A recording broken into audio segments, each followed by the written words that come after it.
Alright, so today's episode of Antlered Pursuit TV, we're going to be looking at 5 fun facts about whitetails that 99.99% of people that know whitetails do not know about this. So, these are things that you can actually see for yourself, especially during the winter months, or even especially during when there's fresh snow on the ground. Just like today, this is March 2nd of 2019.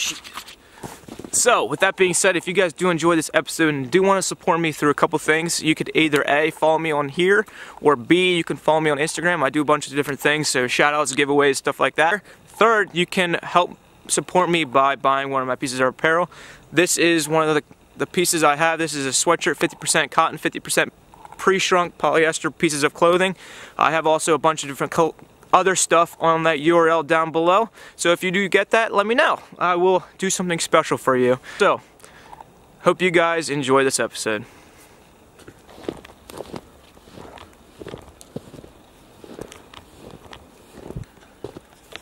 Tip 1. Whitetail beds. Now, 99% of whitetail freaks, when they see whitetail beds, they just say, okay, the deer's bedded here. But what can a deer do when it's bedded down, right? So if we take a closer look at this bed, we're going to be noticing tip 1 of the 5 tips that whitetail freaks don't know. So, right, we got a bed, right?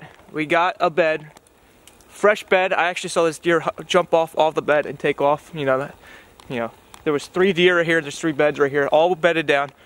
And I came over to this bed and noticed this really closely. Now you have a bed, right? You have a pile of leaves, snow melted. You have the deer bedding right down to the dirt, which is perfect opportunity for you to take a closer look at the things that are going on. First off, we obviously have hair, right? That's easy to notice, especially during the snow. You can notice the brown hair against the white contrast. But you got poop in the bed. Now if you think about that, does a deer actually stand up when it's pooping? Well, that's tip number 1. Deer can actually defecate when it's bedded down, but they have to stand up when they're urinating. So we have poop. So we have a couple droplings. We got one right here, one right there, and there's another one. There's a couple more over there. It's kind of hard to see, but they're there. So tip number 1 is that deer can defecate bedding down. They have to stand up to urinate. Off to tip number 2. Alright, with tip number 1 being deer beds and that they poop laying down even, we're going to be moving over to tip number 2. And that will be that deer's hair is incredibly more insulated than you think. So insulated that in fact that whenever it snows or whenever it rains, the snow will stay on top of the deer's hair without melting. So if next time you see deer's hair with snow on top of it, just think, man, that's some incredibly insulated hair. Not being bothered by the weather, and yet they will be totally warm. Okay, and with tip number 2 being established, we are going to move over to tip number 3.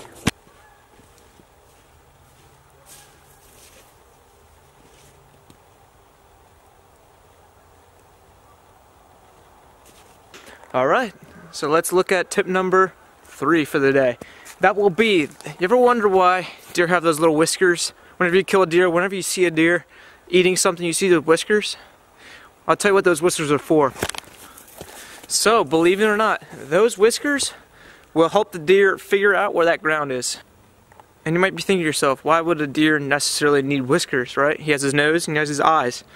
But believe it or not, those whiskers right below the nose, right below the chin, will help the deer first initially feel, and then they smell, and then they see, and then they taste, or whatever. And it's kind of interesting, and this is just my thinking, but I guess the deer's eyes are so in a certain angle that they can't necessarily see exactly where the ground is in comparison to the below their chin. So those whiskers will help the deer out. And as you can see, a scrape just like this, right here, a deer will first, they scrape, right? And then they go down to figure out what's down there. They use their nose, and they use those whiskers below their chin to really figure out what are they dealing with, and then they taste it. So, next time you ever see a deer eating food or scraping down food, think whiskers. They're using their whiskers at like a 7th sense to survive. All right, tip number 4.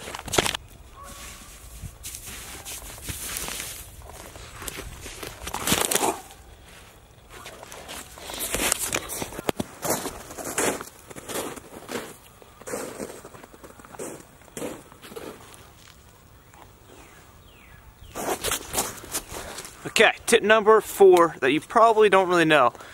It involves food sources. They turn this into this. But how much of this will they actually turn into this? And that's what I'm going to tell you guys today. So an average deer that let's say a deer weighs 100 pounds. An average deer in the average terrain of North America or even Canada will consume 8 pounds of food per 100 pounds. So if you have a 150 pound deer, it's going to consume 12 pounds of food per day. That is ridiculous. Now you have to consider, okay, winter, they might eat a little bit more. Summer, they might eat a little less. So it sort of evens itself out. And especially the deer that are up in Wisconsin or even up to Canada will consume a little bit more than that. So with us people that are having private land, not including me, if you have private land, I would highly recommend, if you don't have a food source in your property, go ahead and put something out there. If it's corn you find from a local farmer that doesn't eat it, go ahead and put some out there. It helps the deer grow, helps the deer survive that harsh winter. And around here, we have a lot of deer that die because of lack of this. Now some of you might have known that, but a lot of you probably didn't, that a deer will consume about 8 pounds of food per 100 pounds.